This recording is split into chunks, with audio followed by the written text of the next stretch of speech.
called Gustavo Gilbert, who was given access to the prisoners at Nuremberg. And that discrepancy, by the way, has been exploited by the modern propaganda juggernaut, by these fact-checking organizations, which of course are funded by Bill Gates, by Facebook, by the medical cartel, by the State Department, saying that he never said these words at Nuremberg, and it's true, he didn't say them in the transcript of Nuremberg, but they were recorded by Gustavo Gilbert. And what he said is, Gilbert said to him, how did you do this to the German people?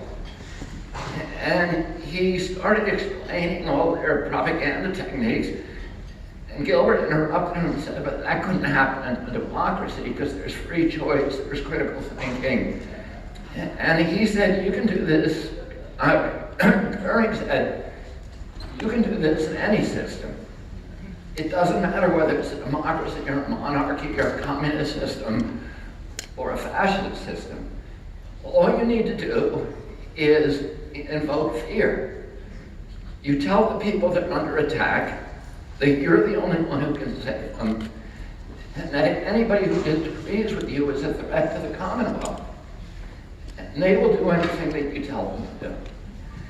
And today, Hitler was democratically elected by the most well-educated people on the planet, the highest level of education, and some of the most tolerant people in Europe at that time. The reason there were so many Jews in Germany is because they fled. Germany was very bad to Jews long before Hitler. Much less bad than the Eastern European countries, or Spain, or the other countries from which they fled to come to Germany. And so you had people that historically were tolerant, open-minded, questioning, and critical, and probably the Weimar Republic was the strongest democracy in Europe.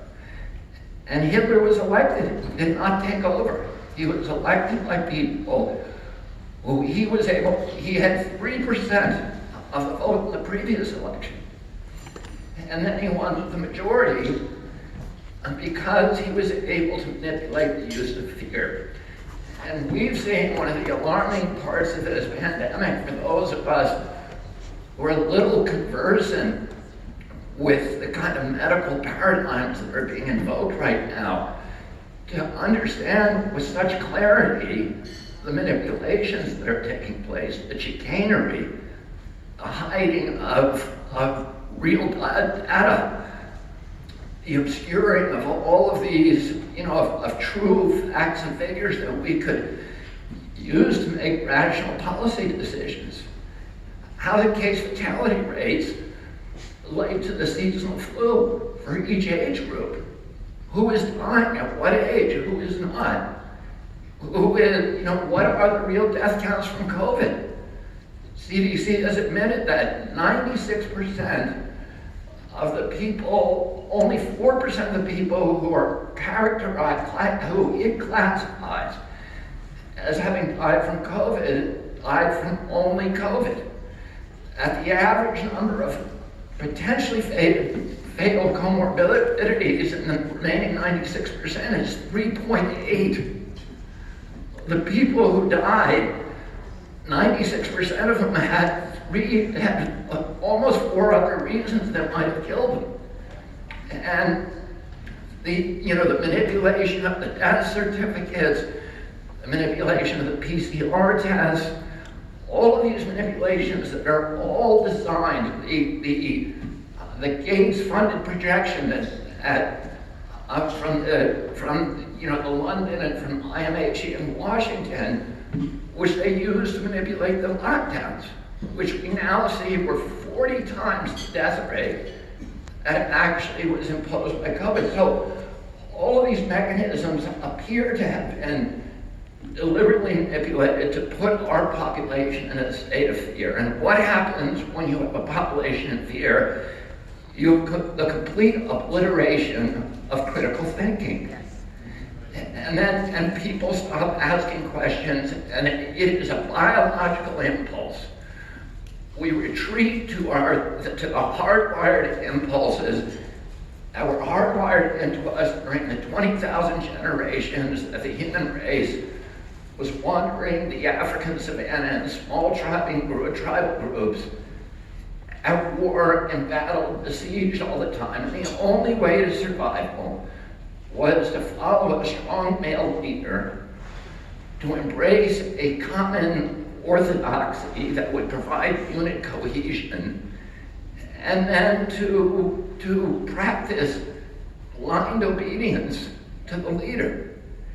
And that's where we all go in times of fear, unless we have something else that says to us, I'm going to question this. I'm going to start questioning these things. And when you start doing that with the orthodoxies, now the official orthodoxies, the whole thing falls apart. But we've all seen this kind of bewildering imposition of totalitarian controls in our society, we've never had attacks on the United States Constitution that are unprecedented in American history. Remember, during the Civil War, Abraham Lincoln tried to abandon habeas corpus, just one provision of the United States Constitution. The court said you can't do that. There is no emergency exemption in the United States Constitution. That's and right. There's certainly no pandemic exemption. And it's not that our framers did not know about pandemics. There was a pandemic during the Revolutionary War that brought the army of smallpox.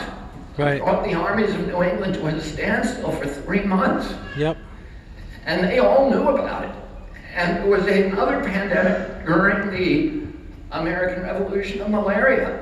And Washington, ironically, used the bark of the chinchilla tree, which is the modern analog of hydroxychloroquine, to end that pandemic.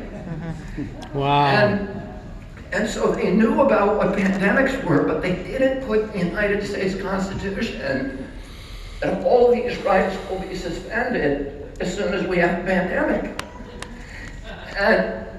And here, James Madison said, the reason we put the First Amendment, the right to free speech in the First Amendment, is because all of the other civil rights and human rights and constitutional rights are based upon it.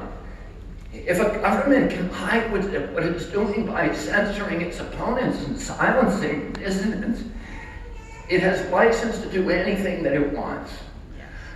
So they got rid, they conspired with the social media and the media. We now have the emails to show Fauci corresponding with Zuckerberg, telling him what to shut down and what not to shut down.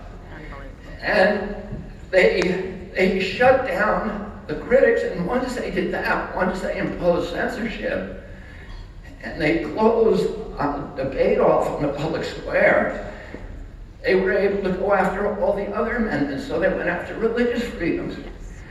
They closed the churches in this country, every church in this country, for a year. And they kept the liquor stores open as essential businesses. There's no protection of liquor stores in the United States Constitution. There is protection of churches. That's right. They abolished religious exemptions. They got rid of jury trials. One of the first things that they did, the Seventh Amendment, right to jury trials, Seventh Amendment says, under no conditions will Americans be denied their right to a trial by their peers in matters exceeding $25 in value. And yet they gave anybody who claims, any corporation that claims to be implementing a countermeasure is now immune from lawsuits. No matter if it's a vaccine maker, a remdesivir maker, no matter how negligent that company is, no matter how reckless their conduct, no matter how grievous your injury or death, you cannot sue them.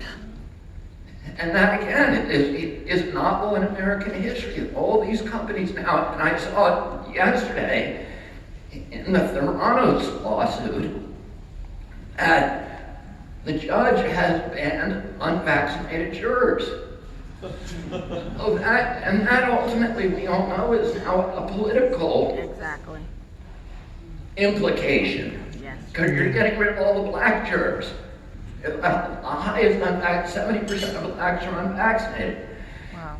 And you're getting rid of any juror who knows how to do critical thinking. Right?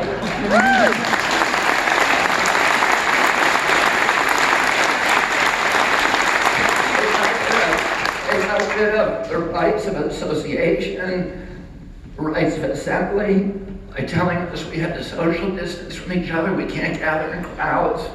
Imagine this. They got rid of property rights. They closed every business, 1 million businesses in this country, without due process and without just compensation, Yes. in direct violation of the Constitution. Yep. They got rid of due process, notice and comment rulemaking. We know how you pass rules in this country in a democracy. Congress can pass rules. They can vote, they can deliberate as they see fit. But a regulatory agency cannot do that. And an executive cannot do that. Because the courts, and we all were frightened to death for creating these unelected officials, we have to have some democratic control. So, and I've been suing people for 40 years, governments, the EPA, the Interior Department, all the state EPAs, are doing kind of regulatory favors for industry without going through the regulating process. Here's what you have to do when you pass a regulation. You have to propose a rule. You have to publish a proposed rule. Here's what we're going to do. We're going to get everybody to put on masks.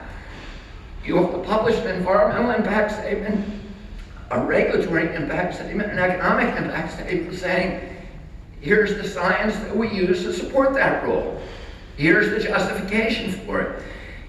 Here's the people who will be hurt and the financial costs for those people and other costs. Here are the advantages and the benefits of that rule. They all have to be quantified.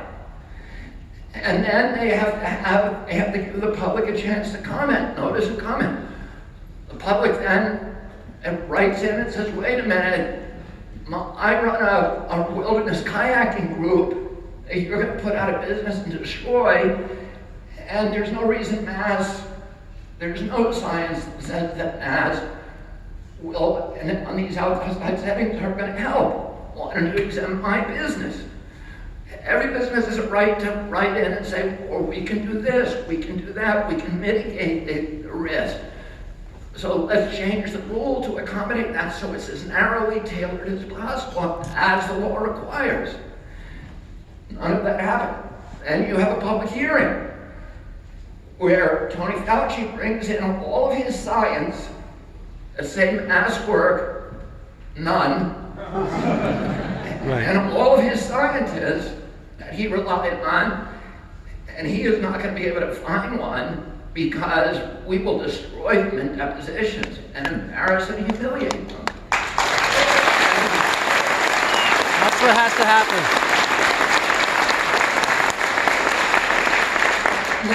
And then we get to cross-examine them, and then they cross-examine ours, and then the administrative law judge rewrites the rules according to so that they aren't arbitrary and capricious, and then recommends them.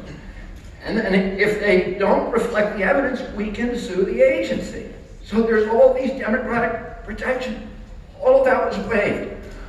All of these things were imposed upon us by fiat, with no discussion, no science cited. And also all this track and trace surveillance is violating our right to not have warrantless searches and seizures. You go through the entire Bill of Rights, and with one exception, the Second Amendment, they have all been obliterated. And the weird thing to me is I grew up in a liberal milieu where everybody I knew was saying the one thing we got to do is protect the Constitution. And have my side is ones who are advocating censorship and these kind of controls and the erosion and subversion of our traditional Bill of Rights is really,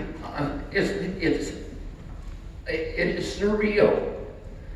And you know, we all read Kafka when we were growing up. We all read Orwell.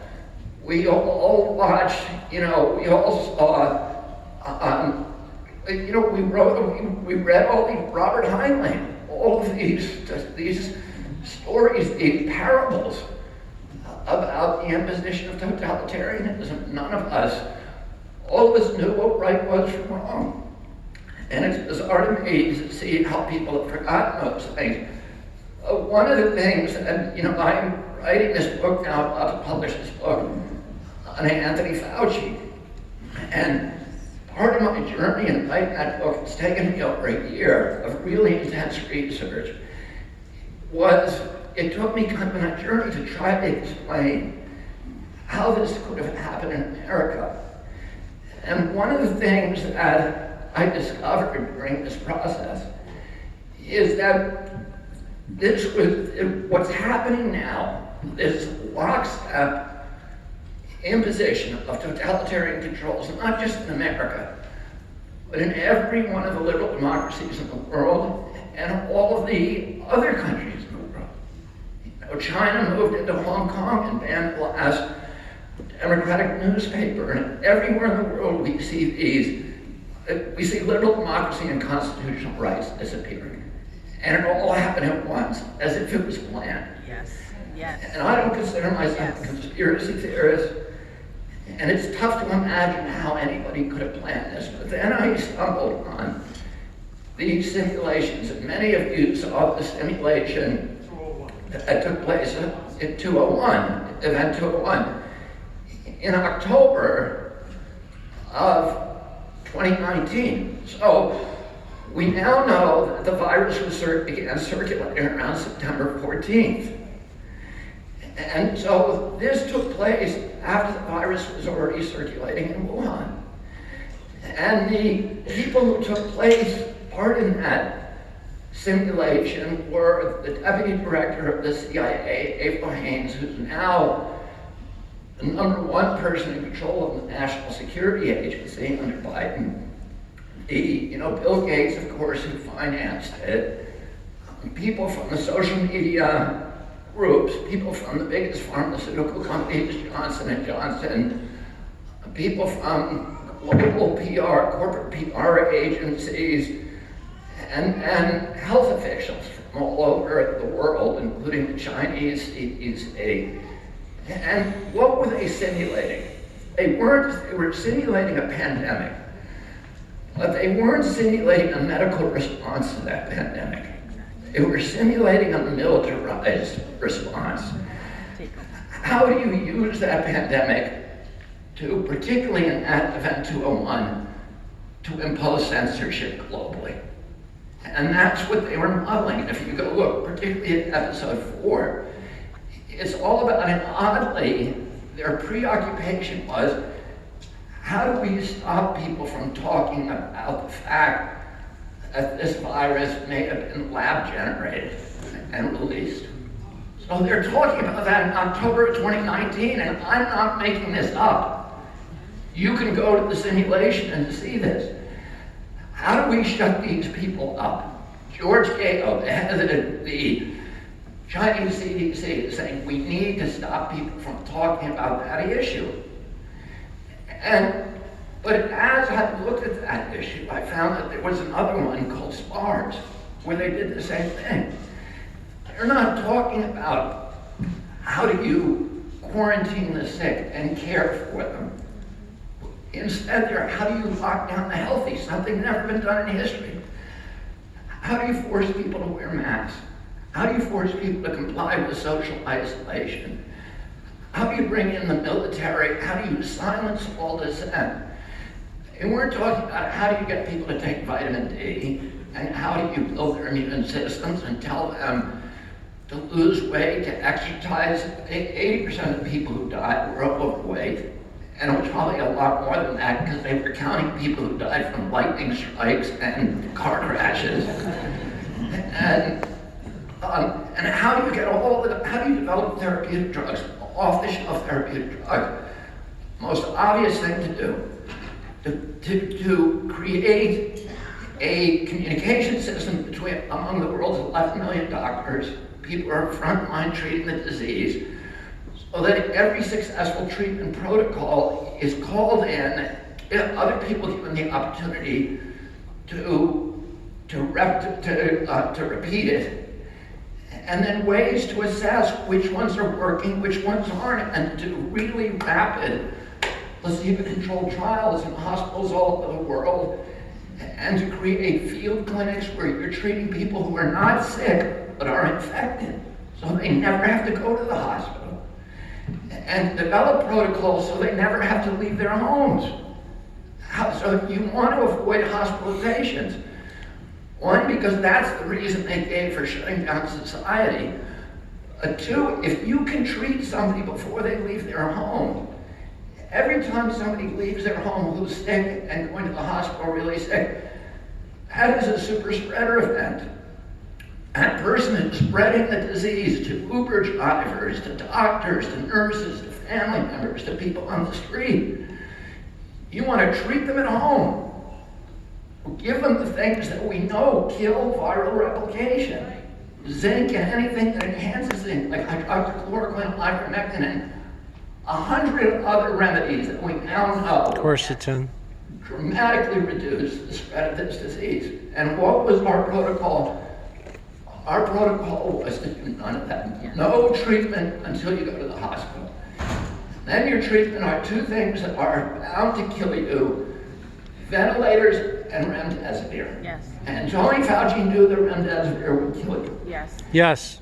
He knew that because in 2019, he tried to use it for Ebola. 2019, he tried to use it for Ebola, and within 5 days of treatment, it gave lethal side effect to 54% of the people, and the Safety Monitoring Board ordered him to terminate the use of that drug.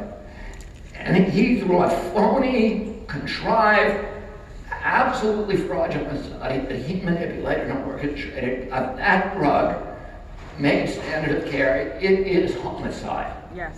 Yes. And if you look, how does it kill people? 2 ways, 3 ways: kidney failure, heart failure, and all organ collapse. Yes. And what happened to the people who died in the pandemic? What were they dying of? Kidney failure. Organ failure. All the doctors said, you heard it again and again, we've never seen a virus that attacks the kidneys. Because it wasn't the virus, it was the remdesivir. That's right. And he denied them deliberately, purposefully, access to the things that we know work, because 248 studies show they do. Yes. Which is ivermectin, hydroxychloroquine, and all the other, even monoclonal steroid antibodies, which they know work. They denied to all the people who were in the nursing home where they could have given it to them. So something about this smelled. It was suspicious and weird from the beginning. But what I found during the course of my research is that those simulations were not just confined to Event 201 and to SARS. I found now over a dozen of them where they did them at least once every 2 years from beginning in 2000. Wow. Most of them were top secret, but they involved hundreds of thousands of people.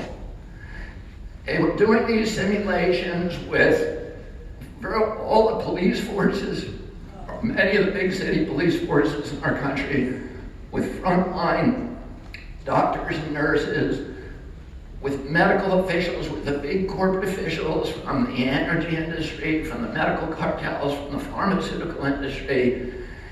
And they were involving not just the United States, Canada, Mexico, and all the nations of Europe. Were all participating secretly and drilling this again and again and again. And if you look at the techniques that they were using, I've spent a lot. Here's some things they had in common. Virtually every one of those simulations involved representatives from the CIA, and they were written. The scripts for them were written by people associated with the intelligence agencies. Criminal. almost all of them had a well-known American or European leader. The heads of Denmark, Sweden, Sam Nunn, Madeleine Albright, Gary Hart would be at the head of them. And that gave them kind of an imprimatur of gravitas and legitimacy. So all of these frontline workers who are being asked to do weird things, not cure patients, but censor people, they all now have in their head, this is what you do with the pandemic. This is a legitimate way to respond to the pandemic. This is the only way to respond. It's not to make people better. It's not to treat their illnesses. It's not to keep them alive. It's to clamp down totalitarian controls. I wrote a book about my family's 60-year battle with the CIA called American Values. And in researching that, I went out and purchased, at great cost, some of them cost me thousands of dollars, the CIA manuals for manipulating large populations. And they wrote a series of manuals for the techniques that are useful when the intelligence agencies want to go into or other foreign policy pangerms, want to go into an indigenous society to destroy local businesses, to isolate, to destroy the institutional structures, to destroy social structures and social relationships, to obliterate the economy, to create chaos. That will then create enough people in that country who will allow a foreign entity to come in and clamp down centralized control. And almost all of the techniques that are outlined in those manuals are the same techniques that they were practicing in these simulations year after year after year with hundreds of thousands of people. And for example, in the CIA manual, the CIA conducted these well-known programs that were called by various names, Operation Artichoke, MK Ultra, etc., during the late 50s, 60s, and 70s. And to develop ways of manipulating human beings on an individual basis and on a mass basis. And the most potent technique, incidentally, that they learned again and again and again, more potent than physical torture, was isolation. If you can isolate people, and they did this, the sensory deprivation tanks, but also just locking people in solitary confinement, you can get them to do almost anything you want after a certain period of time. It will drive them mad, because we're social animals, we're social beings. And when you tear those social fabric, it makes people desperate, fearful, and obedient to do anything. Another technique is called Occulum Syndrome, which is a way of putting individuals or large parts of humanity on lockdown for long periods of time. And it induces a kind of mass psychosis that makes them grateful to their captors, makes them empathize with their captors, renders them obedient, believing that obedience is the only path to salvation, absolute obedience. And it obliterates, again, critical thinking. But during this period, the CIA was funding these kind of studies at many 149 universities, including McGill University in Canada, universities at Berkeley, Harvard, Columbia, many others all around our country, and even some universities in Central America, Guatemala, etc. And they were using prison populations, they were using military people, they were using the subjects from mental institutions, people who were expendable, whose disappearance would not be noticed. And one of the, we don't know exactly which of these projects were funded by the CIA, because that was never released in the family jewels disclosures in in the 1970s when the Senate did these investigations. All the material was subsequently destroyed, or most of it. But there were these mind control experiments at all the colleges, and one of the ones that almost certainly was funded by the CIA, scholars believe, is an experiment called the Milgram Experiment. Many of you have heard of it. The Milgram Experiment, and you can look this up, as a young psychologist or social scientist called Stanley Milgram, and he recruited subjects from every walk of life, blacks, whites, cross-section America, factory workers, construction workers, university professors, students, etc., housewives, and he would put the subject in a room and sit them at a table where they would twist a dial, and the dial would supposedly administer electric shocks to a person sitting in the next room who they could not see. They could hear the screams and the pleading and the crying, the agony that they were causing and the begging. And they had a guy who was dressed as a doctor in a white lab coat who was telling them, turn it up higher at different intervals.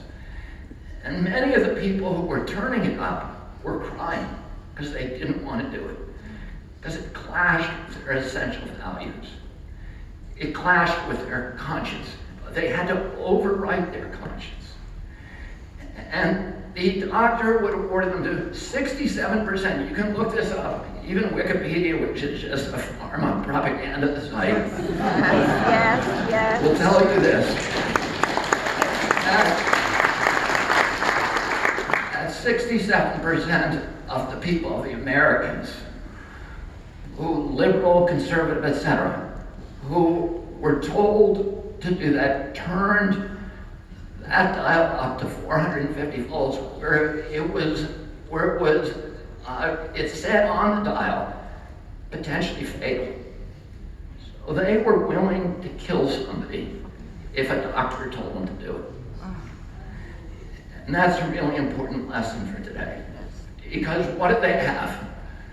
They don't have science. They don't have any success story.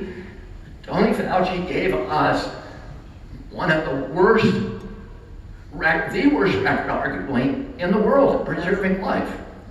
We have 5% of the population of the world and 25% of the deaths in the richest country in the world. How's that possible?